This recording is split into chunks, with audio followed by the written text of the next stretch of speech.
process outlined in Section 188 of the 1999 Constitution. It's not really a walk in the park. The first step begins with a written notice signed by at least 1/3 of the members of the State House of Assembly, which must be presented to the Speaker, alleging gross misconduct by the governor. This has already happened, I believe, yesterday in the case of Rivers State. This is then followed by the Speaker serving the governor and each member of the House of Assembly with a copy of the notice within 7 days. Step 3 is the reply to the allegations. Mr. Governor, according to the Constitution, has the right to reply to the allegation, and any statement made in reply must be served on each member of the House of Assembly.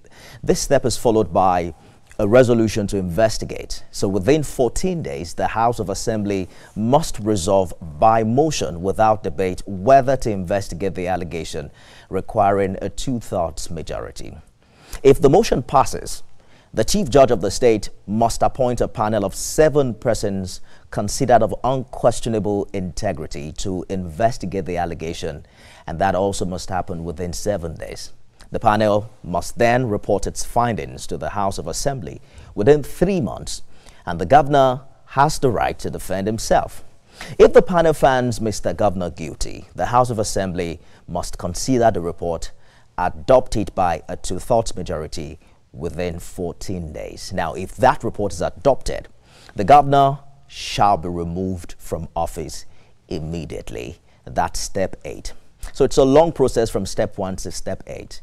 And the big question is whether or not all the conditions needed, will come easy for the Martin Amaewhule House of Assembly. Since 1999, about 6 governors have been impeached. 5 of the impeachments were later reversed by the court.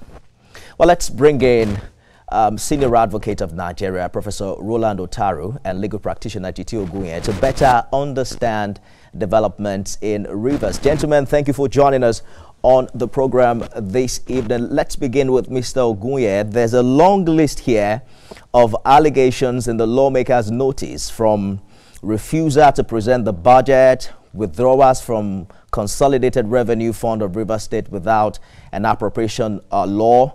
There are issues surrounding the appointment of persons without screening and confirmation, and also non-payment of allowance to lawmakers, among others. Do these allegations align with the provisions of Section 188? Let's begin from there, Mr. Ogunye. Thank you for inviting me.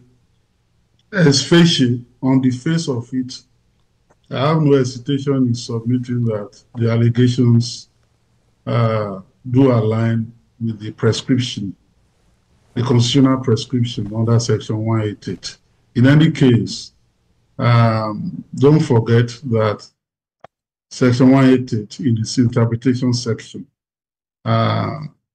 liberally defines gross misconduct as meaning anything that the members of the House of Assembly, in their opinion, think is misconduct, or such a grave conduct that will be regarded as gross misconduct. So you're looking at the face of the allegations.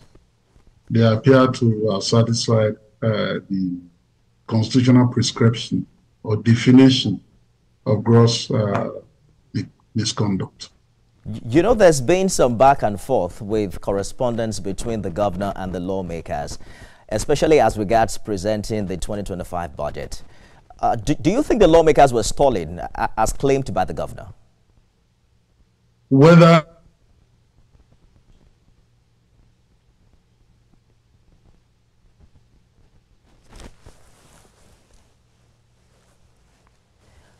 we'll get back to Mr. Ogunye while we work on that connection. Let's bring in Senior Advocate of Nigeria, Professor Roland Otaru. Professor Otaru, thanks for joining us on the program this evening. I want to hear your thoughts as regards what you make of developments in Rivers with the back and forth with correspondence between Mr. Governor and the lawmakers, saying that they have now kick-started the process of impeachment. Would you say they had been stalling all the while Because we've seen 2 letters and 1 physical visit by Mr. Governor himself. Hello, I didn't get that. The line was frozen for some moments. All right. We lost connection with you, Mr. Ogunye, for a while. If you can hear me now, Yes, I can hear you. Yes, I'm asking if you think the lawmakers were stalling, you know, saying that they have now enacted an impeachment process against the governor. Whether they were stalling or what? Whether they were stalling not to have received the governor's presentation of the 2025 budget. Okay, you know, let me just say generally, and I'll be specific. I think that following the Supreme Court's judgment, the parties, including the lawmakers, the parties to the dispute, need not play God.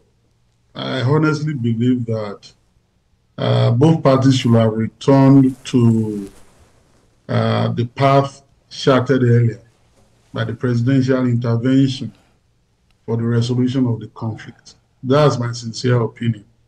What the lawmakers appear to be doing is that now that the Supreme Court has, by its decision, clarified the position, it appears that they are using their newfound legitimacy to revisit the wrongs, quote unquote, that the governor had done. I think that that's not the path to peace, quite frankly. When the governor communicated with them, albeit the communication was in the public domain, perhaps again because the governor might feel that if he had just merely submitted a letter without publicizing the letter in the open, the assembly men, including the speaker, might feign ignorance of such communication. After that communication, physically, we saw that the governor went to the house and the premises were locked. I think that the members of the House of Assembly should have bent over backwards to accommodate the governor and then see how far they could, forge peace in that state. That's my sincere opinion. Well, as of today, they still claim that they haven't received the letter. But what is the position of the law regarding the presentation of budget? Does the ongoing impeachment process gives the lawmakers the legal backing not to receive the governor? No. Until the governor is impeached, he remains the governor. Until the governor is removed from office, he remains the governor. And therefore, the governor has a right to perform his constitutional duties, including presenting the budget that the Supreme Court had intervened should have been presented. Okay?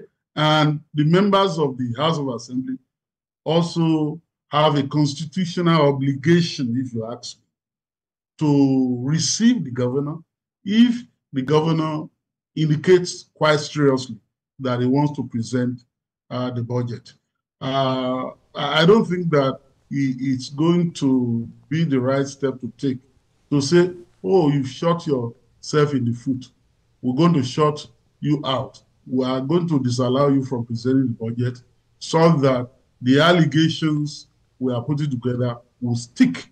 If one of the allegations is that the governor has refused to present that budget, the member of the House may think that allowing the governor to present the budget, albeit belatedly, will water down that allegation or will knock off the bottom of that allegation. I don't think that legislative process, which is a constitutional exercise of power, should be a matter of chess game. I don't think so. Or be used essentially for political fault finding. I think that the governor must have learned some lessons. When all this crisis was going on, we kept insisting, contrary to what some interveners were saying, that it's ridiculous to suggest that 3 persons could constitute a legislature in the state. I don't know how you want to swing it or spun it. And some people are saying, oh, there was a defection and whatever and all that. And my insistence is that the relevant provision of the Constitution says that it is the Speaker that will declare that seats are vacant. Indeed.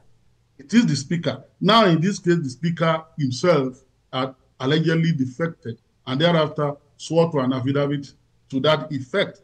But he's still the one to declare a seat vacant. So if he's not doing that, the recourse is to go to court to seek an order of mandamus to compel him to declare himself, the seat of himself, and the others are vacant. That's the part of the rule of law. Rather than the executive, resorting to self-help and claiming that as far as the executive is concerned, at that time, the seats have been declared vacant. They are no longer members of the House.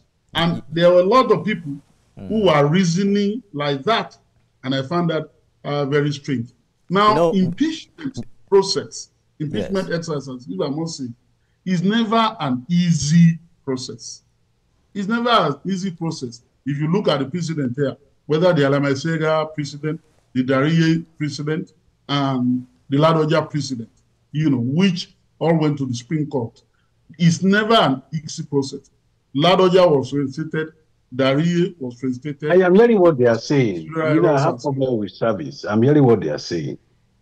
Okay, just a bit of challenge here, Mr. Ogunye. We're also trying to connect with Professor Roland Otaro, Senior Advocate of Nigeria. So let me confirm if you can hear me. Professor Otaro, are you there? Professor Otaro, you have to unmute yourself so we can hear you from here.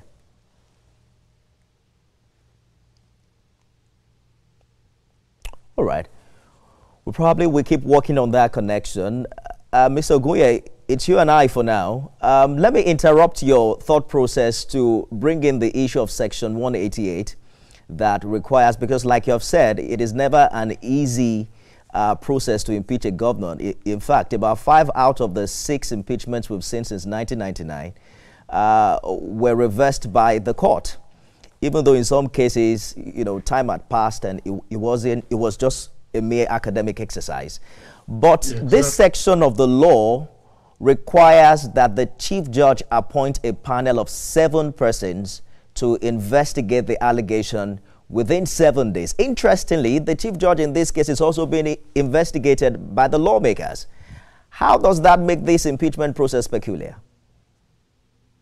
Well, it is, that's the conundrum we're talking about. I've said generally that impeachment exercise in this climate or removal from office of a governor is never an easy exercise.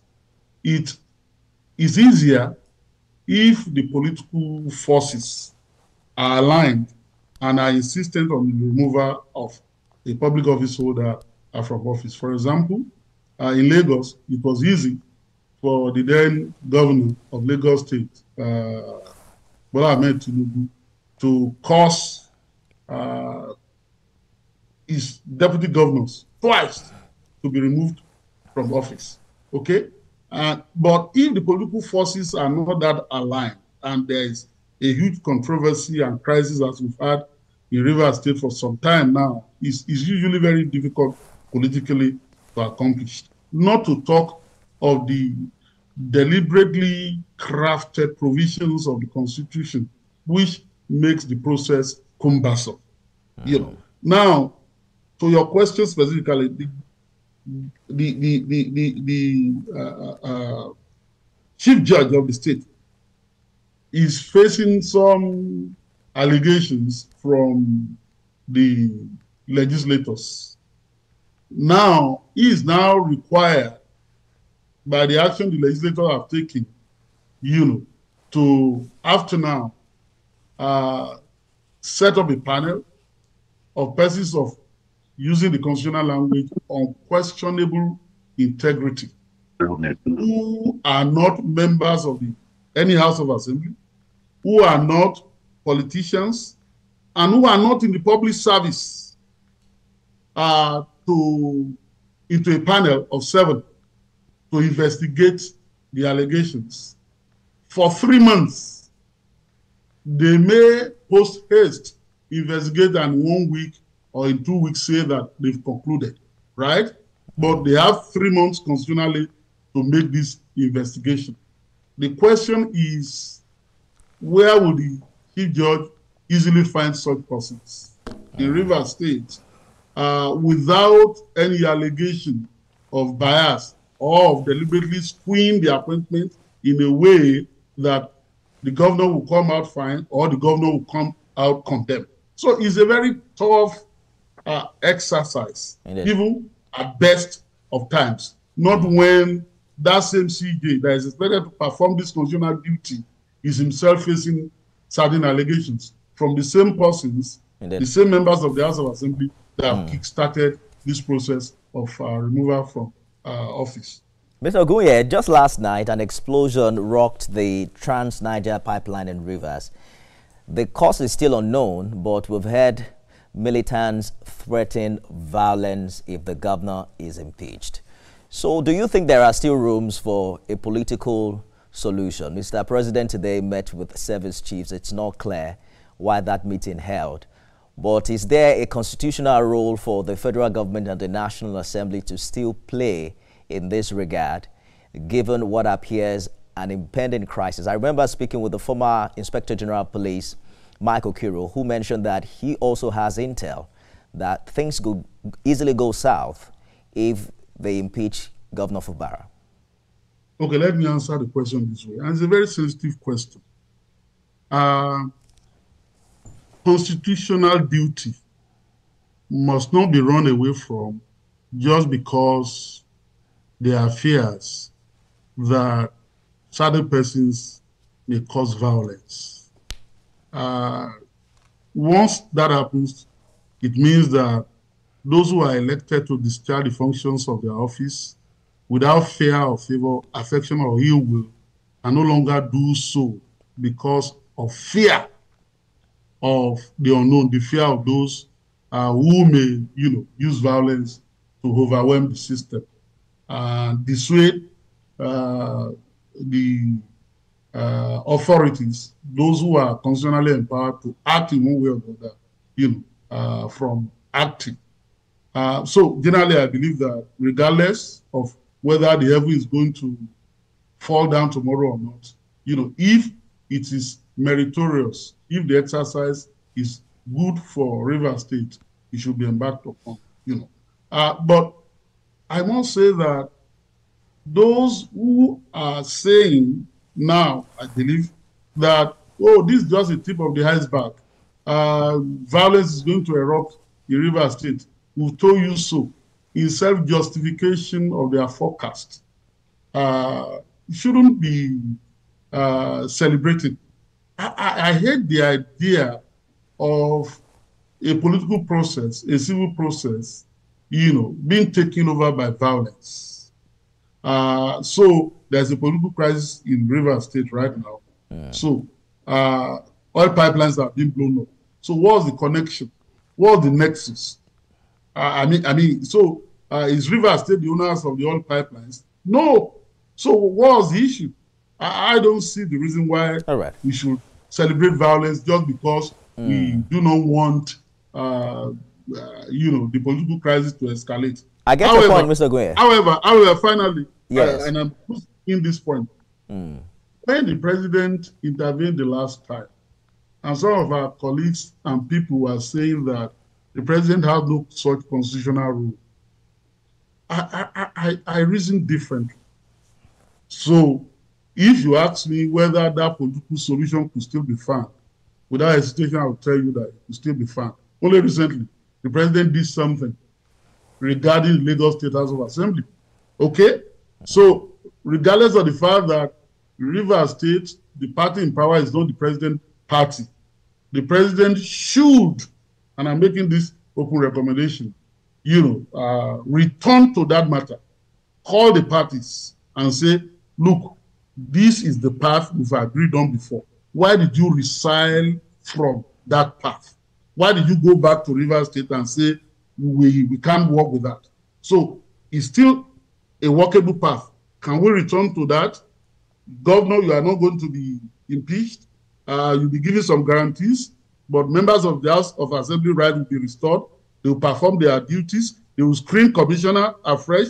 They will receive, proposed budget so that they can consider it, and so on and so forth. And then that path will be there. And if anybody then wants to remove the governor, eventually, 2027 is not too far away. I think that's just the path to the resolution of the crisis. A good place to live it, Mr. Ogunye. You mentioned that removing Governor Fubara won't come easy, given the experiences we've had in the past. The question of how do they navigate the position of the chief judge, who appears to be loyal to the incumbent governor. We see how it all plays out, especially your suggestion of Mr. President's intervention once again. Legal practitioner Jite Ogunye, it's always a pleasure having you on the program. Thank you for joining us. Yeah, thank you so much. That's our show today, everyone. You can watch it again at midnight and at 6 a.m. tomorrow. I am Nifemi Oguntoye.